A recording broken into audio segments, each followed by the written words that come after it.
favourite chords ever, and I would never play this chord if it wasn't for this guitar. I have so much respect for people who learn music through the guitar. Also, look how many fingers I have. 5. Come on. So lightweight. So what video game are you playing? Yeah, exactly. That's right. my first. Yeah. Today I've got the pleasure to be joined by Grammy Award-winning artist Jacob Collier. Oh, this is the legendary room. And despite his reputation as a multi-instrumentalist and a bit of a musical prodigy, he had a hard time connecting with a traditional guitar. It's so strange, it's messed with my mind. So then he decided to redefine the instrument, and now the guitar plays a significant role on his most recent record, Djesse Volume 4.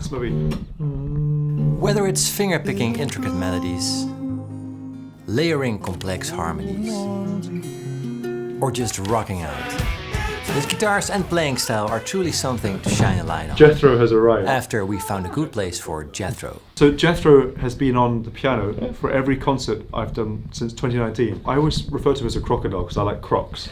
Boom, that's it. He loves any flat surfaces.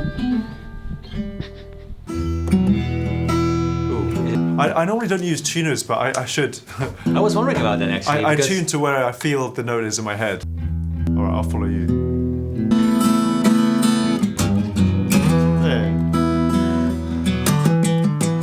Is there more space between the strings? Is it like a tradition? So it's a 6-string neck, but with 5 strings, which I love because it means you can really enjoy all the space. Audio. Everything is rolling. All right, cool. So what a day. We're here in Studio David's. We are, at long last. So good to see you. And so good to see you. We're here discussing your approach to guitar, I think. That would be super interesting to talk about. Because for me too. How does one get to this point with a 5-string guitar? With a 5-string guitar. Yeah. Okay, so picture this, right? London is a city filled with music shops. And there's a particular district in London called Soho, which is where Denmark Street is. Yeah. A very, very legendary music street. And around that area are a lot of amazing music shops. And there's one music shop, I think it's on a road called Rathbone Place, and the shop's called Hobgoblin Music, which for me as a 17, 18-year-old is like a candy store, right? So I walked in there one day after college and looked around and thought there was amazing guitars. I couldn't resist it. And there was one guitar that really caught my eye, and it was a 4-string tenor guitar, which was tuned like this, like this.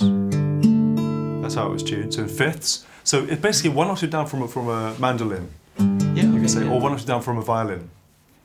And I played bass at that point, but I didn't play guitar. So I had this funny approach to the guitar, which was kind of based in fifths. But I chose to tune down the top guitar to the top string to this note here.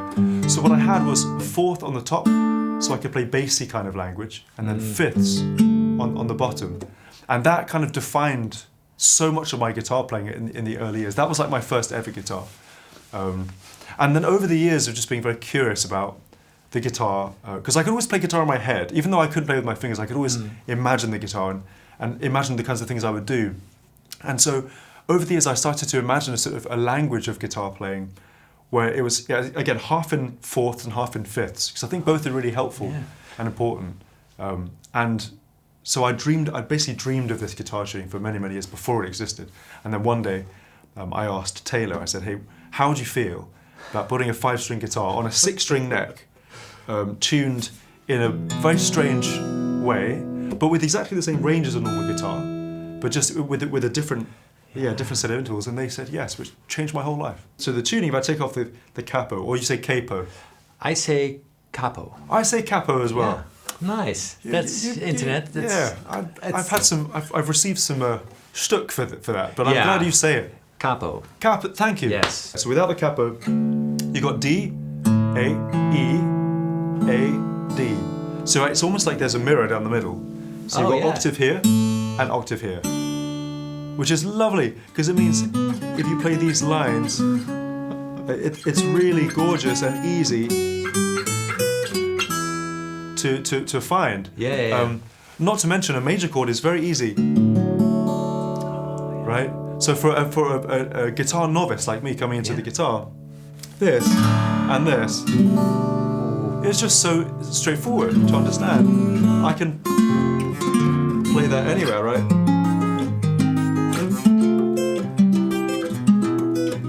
So I can bar these chords very, very easily. And then, as I was saying before, when I play lines, so the top,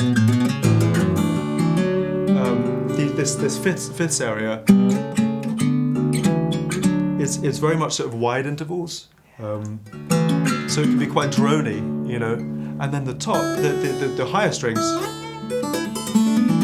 a lot of this language is kind of familiar to the ears of more familiar to the ears of guitar players. Yeah. So I can be a guitarist. Yeah, it sounds like on the top, on like this. Jimi Hendrix.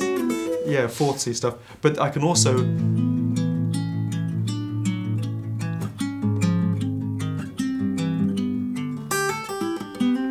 So it's just a combination of languages, which it really appeals to me greatly. It's a new sound for me, actually. It's yeah. really interesting. You've got that 9 as well. Yeah. So there's like an inherent ninth in the chord, which I Are really you love. leaning on that? Are you thrown in a certain direction when you play guitar? Do you write differently on the guitar? Oh, totally. Yeah. I mean, I guess there are two ways I would approach this tuning. It makes sense. One is from this side, and one is from this side. If I approach from this side, a lot of my main voicings can be on these 3 strings, because these 2 strings can just hang. Yeah. So if I go, they're always playing.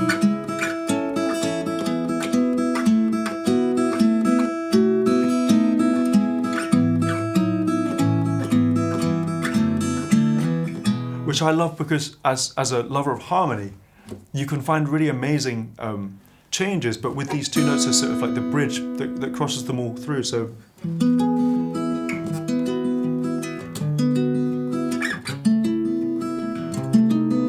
that's one of my favorite chords ever, and I would never play this chord if it wasn't for this guitar. So it's bittersweet, isn't it?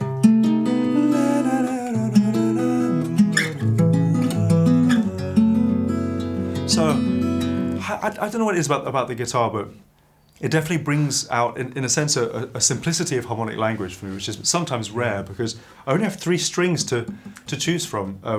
So a lot of things are based in triads, just 3-part chords, and inversions.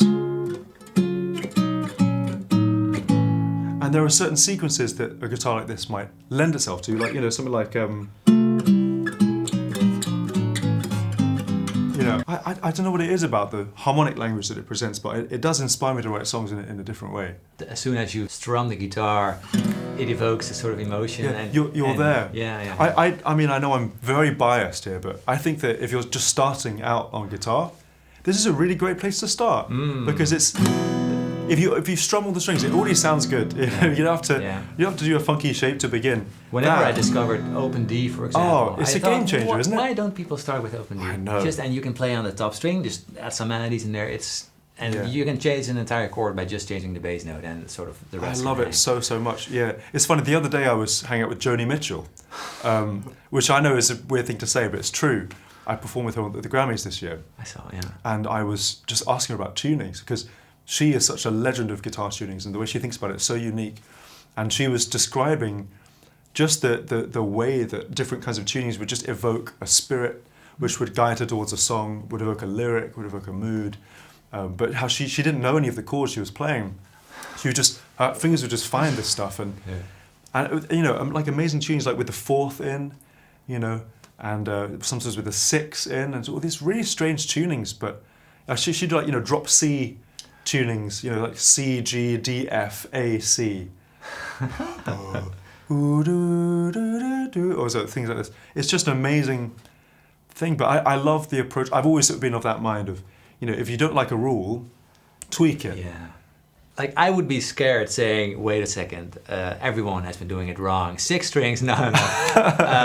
Standard tuning, no. This is how we do it. 5 strings. I think it's a bold move, but I love it. Yeah, the mindset is so, just change everything to what suits you, because so many different personalities use different things and find their voice. Absolutely, and I mean, 6-string guitars are beautiful, and there's so many amazing players of them, but I think I wanted to find my own way into the language, and I was playing this in my head for so many years before I could play it in real life. Also, look how many fingers I have. 5. Come on. 5 fingers. Which is so lovely. So I can actually do, if I'm doing... That's really easy. Yeah.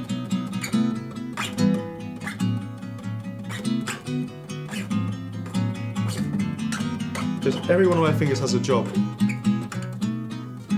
which I love. So that's just a very straightforward fingering. So you pluck Whole with hand. all fingers as well? Sometimes, that kind of, There's something exciting about that to me.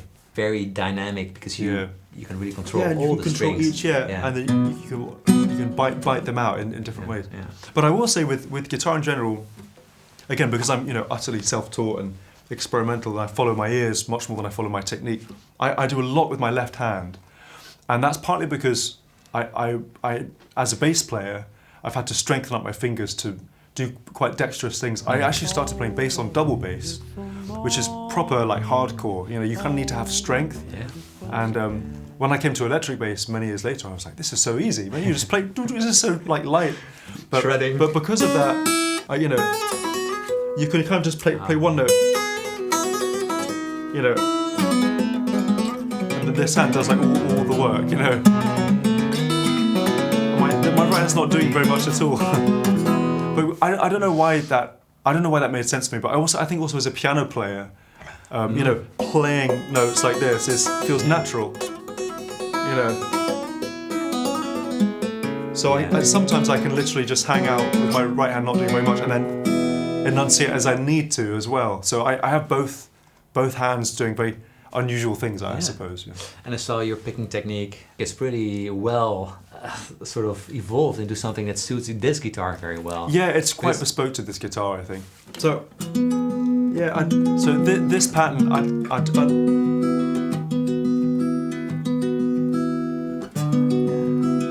it's funny, I don't think too much about it. With the thumb. Yeah, you got a droney. So my fan just feels like it's doing that, I suppose.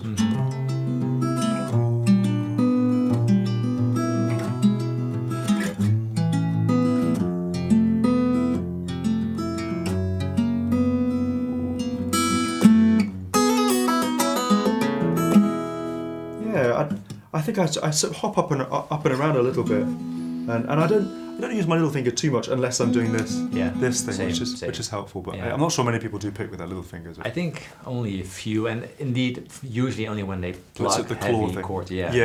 Makes sense. It's a weird one. It's always tricky. You play with your pinky on your left hand. Yeah?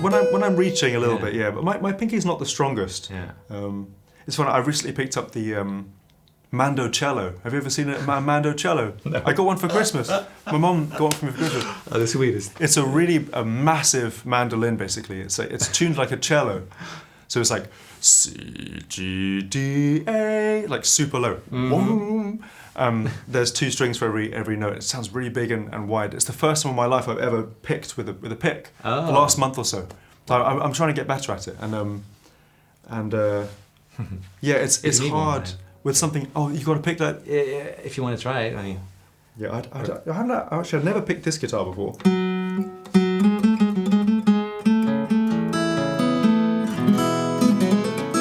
Yeah, it's brand new for me.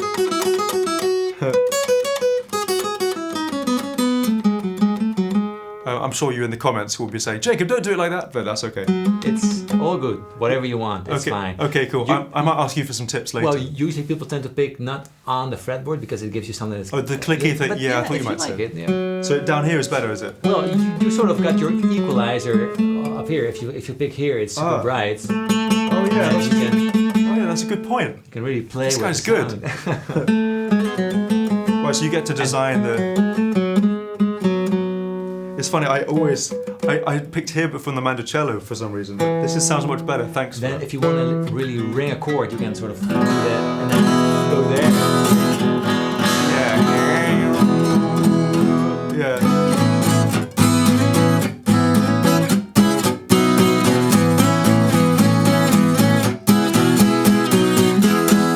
That sounds good. Wow. This is a small one as well. Yeah. But what I was going to say was so with chords like this, that's where my little finger can come in handy. Yeah, I definitely think with, you can have the pick back. Thank you. I think with technique on any instrument really, it's like there is no objectively good technique for everyone. I think that it's helpful to realise that for certain people's purposes or sounds they hear, certain things are going to work better for them than others. Yeah. Though there are also core principles that can help general people to get onto the horse, as it were. I think a big one that's super interesting when I saw you play is like the thumb position behind the neck, because I just saw you put the thumb really underneath the neck, sort of, to really, you put it here to play certain chords, like the thumb. Oh, I see, right. I think when you play... Wait, with this chord here, was it? Wait, let me show you.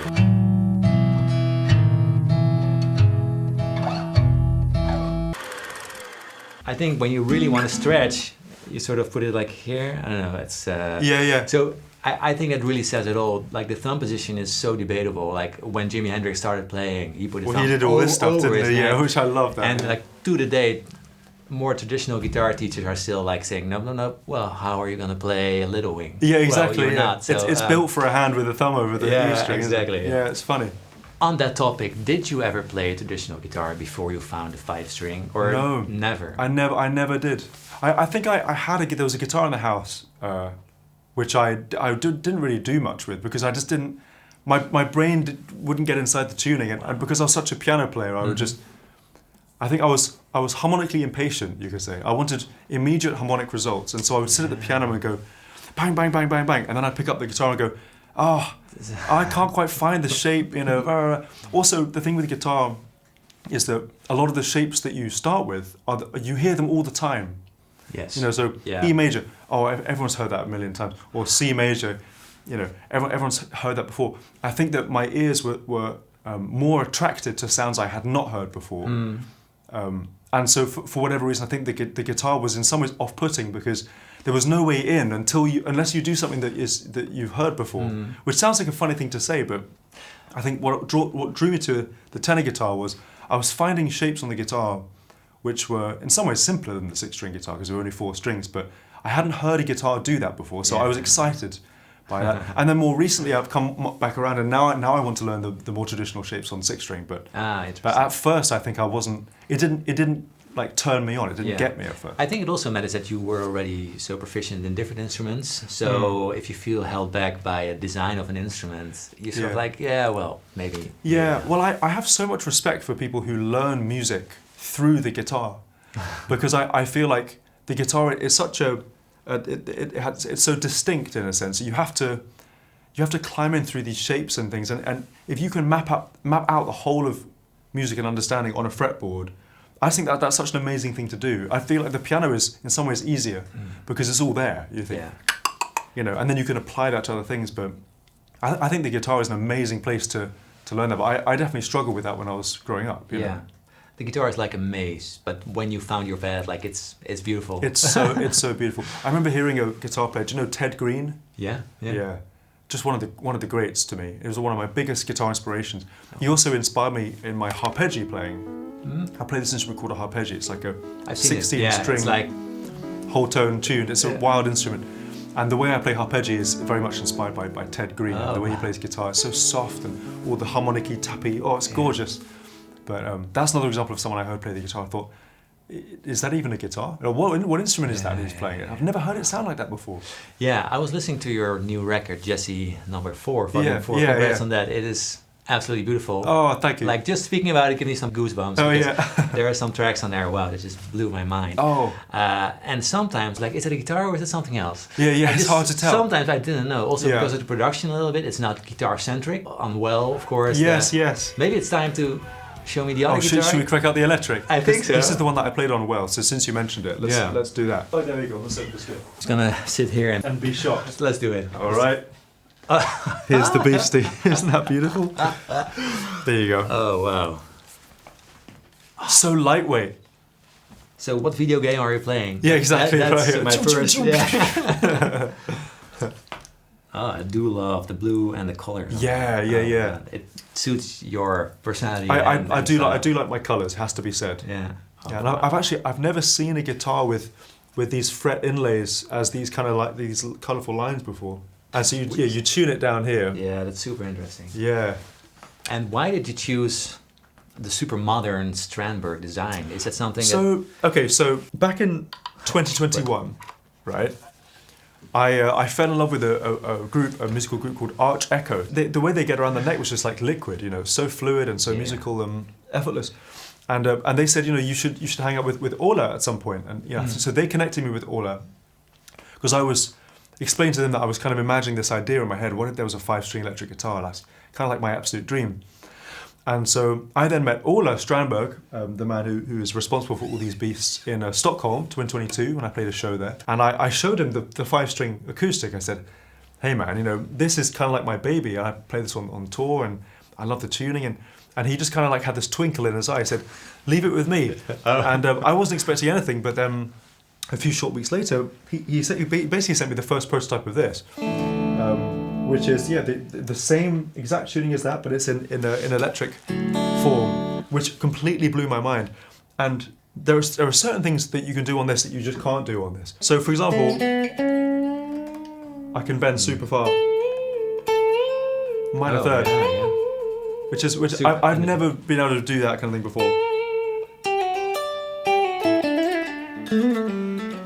Bending wise, just being able to get right into it.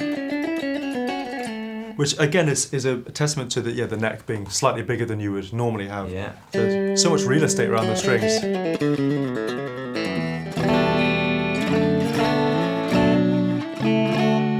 And it's funny because I heard so much guitar growing up and I absorbed it all, but not being a guitar player, now even if I do a really simple thing like this, it just makes me laugh. I'm like, oh, I know that. I know about that sound. The rock cliches, you can do it. Yeah, exactly. Yeah, so it's just a total joy, a total joy.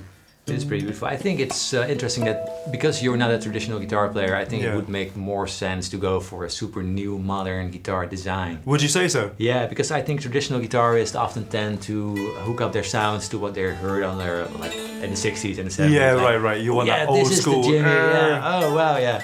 Probably this is more comfortable. You can play faster. Yeah. It's easier to just carry around. So there's a lot of things that speak for a guitar like this. Yeah. Which is super interesting. Yeah. All this. That's all so easy on this. More easy than on the acoustic, Or this is so much fun. And in terms of amps for your record, what kind of amps do you use? So I have a little Princeton at home, which I sometimes mic up, which is super like grungy and it sounds great. Great amps, yeah. If you want the real, the sort of like you can feel the air moving sound. I'm also a huge fan of the Helix. I think there's a bunch of great stuff in there. Yeah. And so just plenty of time going through. I have both the hardware and the software version of the Helix. Oh yeah. So for the record, I think we used the hardware at first, and then we switched over to software, to kind of looking for that sound. But there's one particular sound for well, whenever I record electric guitar, I always I tune the third down to be in just intonation, right? There it is. Yeah. So that it's just like it hits the soul,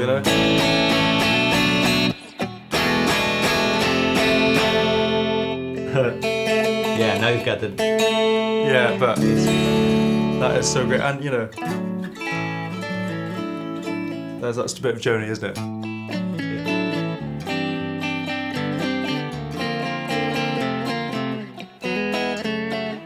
I feel like I'm just starting to find well, I think the world of it. I speak for every guitar player out there. We're very happy to welcome you in the guitar community. Oh, thanks. Thanks for having me. Your addition, and I think you sort of passed the test. Oh, that's good. That's very good. And I also noticed when you play the electric, you sort of strum upwards with your index finger, and then do a sort of hybrid with thumb picking and. I suppose you're right. Yeah.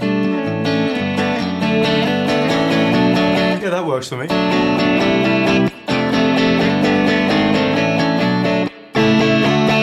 I have a go on the pick one more time? Sure. Oh, there's a black one now. Yeah, I guess it's changed colour. Yeah. I'm leaning on the E string, the bottom string a lot. So when I get to that string, then what do I do? Yeah, I would lean here on the bridge. Ah. So. Oh, I see. You lean on the bridge. Yeah, that's where I lean. That's my anchoring point, because it's great to have some anchoring for your picking hand. Yeah, right. Yeah.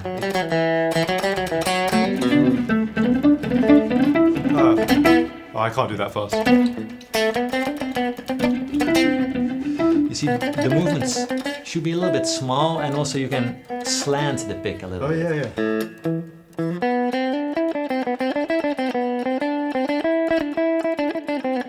Is that something in the right direction? Yeah.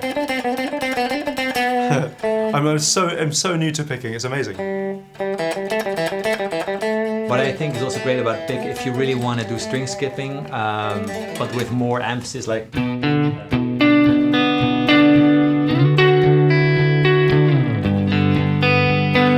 Sort of, you are not getting that from, like, it's a bit out.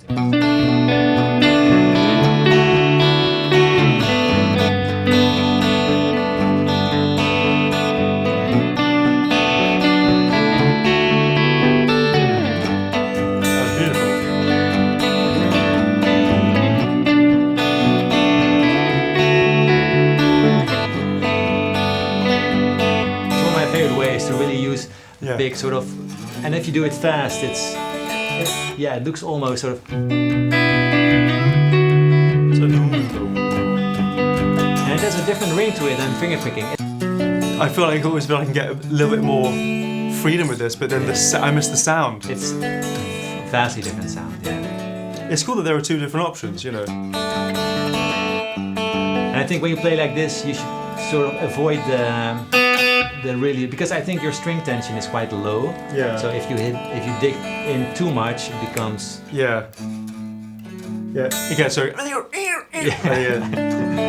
The moment where you pick too loud and the beginning of the note goes sharp a little bit. Yes. Yeah, exactly. Yeah. Okay, I'm gonna try and anchor my bridge better. And how do you think about the pickups? Because for the first few years I was playing, I just never looked at it. I don't think too much about. The one thing I do know is that when I have the distortion turned on, especially when we play live, we do songs like Well live. I tend to go onto this side. So this is this pickup, right? Yeah. So I'm biased towards this one, but with one notch still towards this one. And I think there's something bright and forthright about that. Yeah. This one doesn't quite have. Yeah. I think the distortion responds to the high end a bit better. Like chimey a little bit. Yeah. We have the same here. Yeah. It's we call it the in-between setting. I'm not sure how it's routed, but it's like when you use two different pickups, there's this phase thing. And I like it.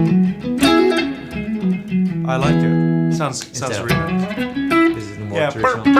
It's a bit more like that. Yeah, it's like it's rounded and lovely. That sounds great. That sounds really, really lovely. Yeah. Yeah. Well, so many different colours to choose from, you know. Yeah. But I always think it's interesting to approach an instrument that is new to me, like this one, but with knowledge of language that goes from different instruments.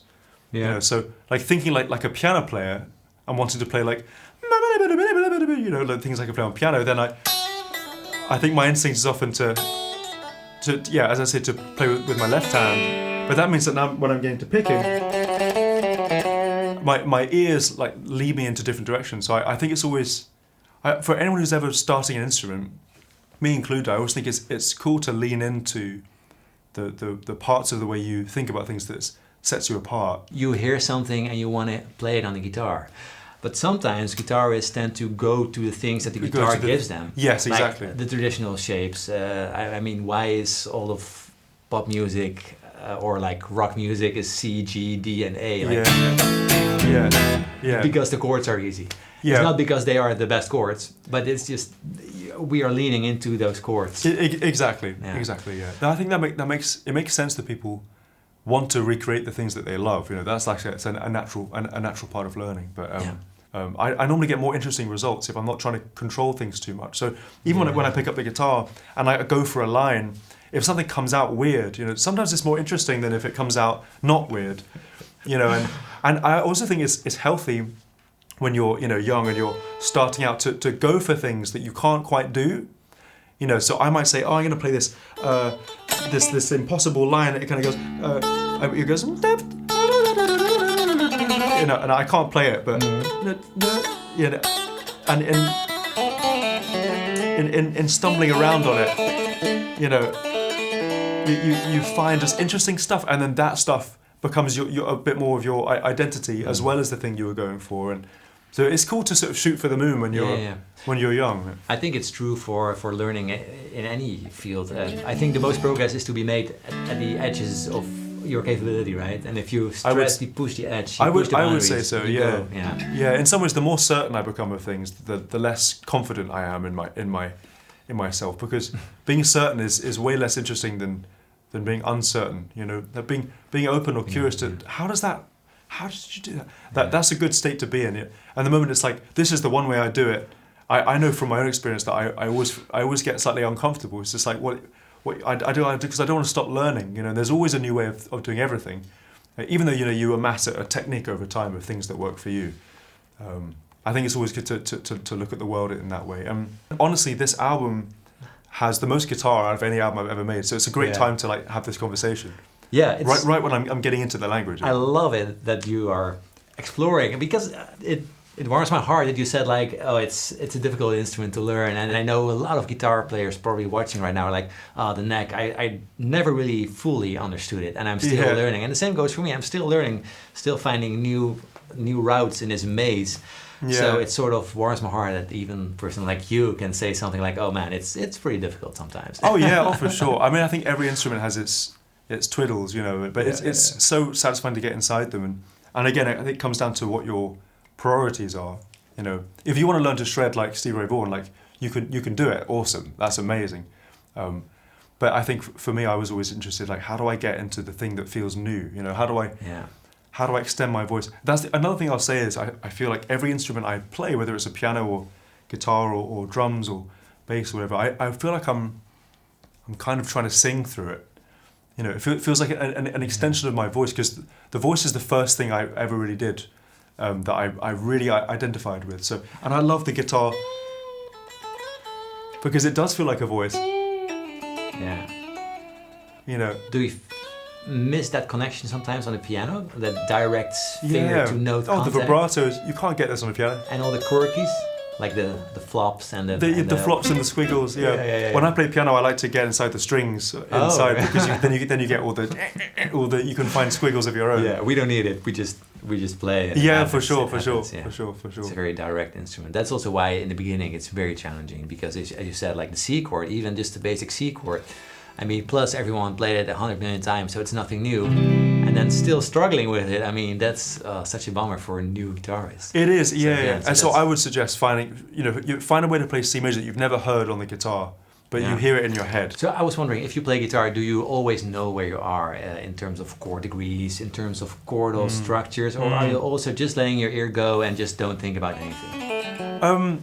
I think it's a mixture of both on any instrument. I definitely have an understanding of what the chords are and where the notes are, and I feel like what I built over the years is a sort of emotional connection between like what extensions can do to a chord. So if I'm playing this G major chord and I go.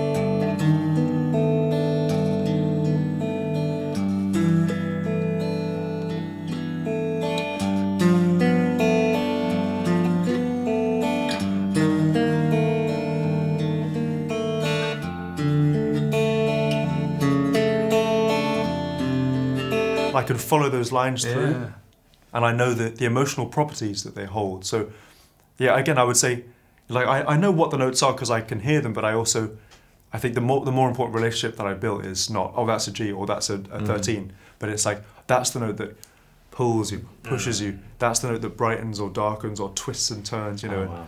And there's something about, you know, playing this on the piano that's very familiar to me, because it's like, oh, I can find that, I can see it, but when you find a good one on the guitar, it's kind of like, oh, I really found a juicy one, you know. And that. So that's what is it, like a GG with a flat 13 or something? What did you play? Yeah, I would say this is with a sharp 5. More. Sharp 5, yeah. Yeah, because there's a. Oh, I guess there's the fifth on the top as well. Yeah, you could call it a flat 13. Yeah. I love the way that the flat 13 or the sharp 5 sort of rubs against this as well. You know what I mean? Yeah. And another thing with this tuning which I love so much is just the process of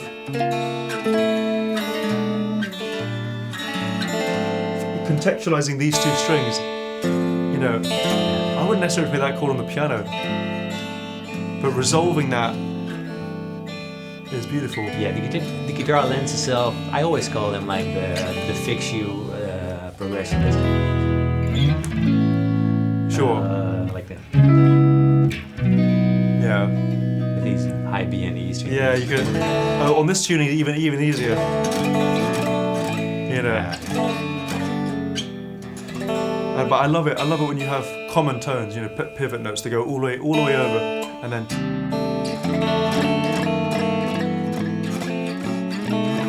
All the different ways you can make those make sense.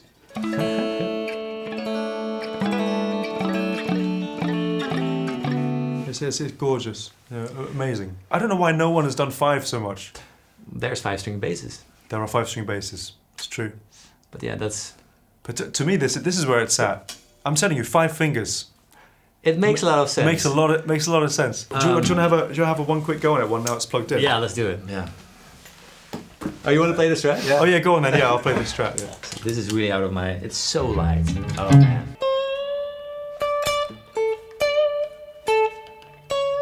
Yeah. Sliding.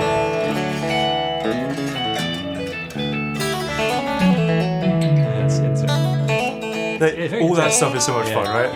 And yeah. I always think of that as the Perth riff. Yeah. It's the, you know, Perth. Body, but yeah. So, that's a weird tuning as well. He uses. I'm very sure it strange is. tuning. Yeah. And the neck, the V shape. We could hang all day. We sure. could hang all day, and then at the end we have a song. Yeah. That would be fun. That would be great. I feel awkward with this. Good. Yeah. I feel awkward with this as well. Yeah. Do you ever practice? Sometimes I think I practice something if I want to get a particular thing down. Yeah. Then yeah, but I don't really sit down and say right now I'm going to practice so much. Pentatonic. I normally have yeah. Well that's nice and smooth. I think I'm very led by my curiosity in a sense. Yeah. It's like, oh, this is interesting. So I think sometimes I do practice, but I just don't think of it as practicing. I think of it as deep experimentation. Yeah. You know, like I remember when It sounds more fun as well. Yeah, totally. I remember when I was learning piano and I would sit down and do like 10 hours at the piano and just be like, I'm going to find every single chord with this triad in it on the whole instrument and play around. And which is practice really, but it was more just me going into my zone. And I've never been particularly good with like a disciplined regime of practice and you must do this and that, the other. It just doesn't really work for my brain. But I think that I think I have done a lot of work over the years in getting certain bits of technique down. But it's fun. I mean, it depends on the gig you're playing. But I think audiences are really moved by watching somebody fumble. It's one of the best gifts you can give to an audience is saying, I don't really know what I'm doing. I'm going to find it though. And it's like it's what you were saying earlier on about the edge. You know, you find your best work and you do your best work on the edge. So if you're playing something on stage that you pretty much have got, but you're just going an extra mile, the audience will feel that and they'll go there with you. You know, and there's something beautiful about that process for me. Music's not that serious. You know, I know it feels serious sometimes, but the most important thing is just to be comfortable on stage. Whether you're playing a million notes or one note, it's just about being like, I'm me on the stage right now, and I'm in this note that I'm playing. You know, owning it, and you know, not taking yourself too seriously either. Yeah, thinking, oh, I'm just a person. You know, what do I know about music? Well, a lot. Yeah. Well, I don't know. I think sometimes I think I know a lot, but I think when I'm at my wisest, I think I feel like I know know the least, if that makes any sense. Yes. Well, the further you delve into music, the more you realize there's so much to learn, as you said before. Yeah. And then even if you look across genres and across instruments and across, like, I just made a video about the oud. Like the oud, a beautiful instrument. Yeah. And I was just blown away by the maqams and how they play by moods and not just by scales. It's just, it opened up a whole new world I never even set foot in. So it's so special. Yeah. Yeah. It's endless things to discover. Yeah. I love it. I love music. It's great. what a great thing to hang out in. Yeah, it's the gift of the world, and we are very happy that you shared some of that with us today. Oh, well, you're so welcome. Thanks for swinging by. I would really recommend everyone watching checking out Djesse Volume 4. Beautiful guitar work, but also composition work, producing work. It's exquisite. There's John Mayer. Yes, John's on the album. Steve Vai. Steve's on the album. Checo are on the album as well. Okay, yeah. They're playing on some of the songs. Oh, Who else is on the beautiful. album who plays guitar? Madison Cunningham, did she play? Chris Thiele, though he's not quite a guitarist, he's a mandolin player. Okay. Best in the world. Chris Martin, is he playing guitar or is he He's just singing. Okay. Chris Martin's just singing. I'm playing guitar on that song. What a sentence. He's just singing. Yeah, he's just singing. Oh, that's all he's doing on that one. Well, that's it for today. Thank you so much. Yeah. It was my pleasure. Thank you, my friend. Hope to see you around. It's beautiful. I'll see you All right. soon. Cheers, you guys. Bye. Boom. Yeah. The best guitar players can just do this, and you feel amazing. Now Rogers would. Yeah, I think he's probably the greatest of all time. Or Prince. Yeah.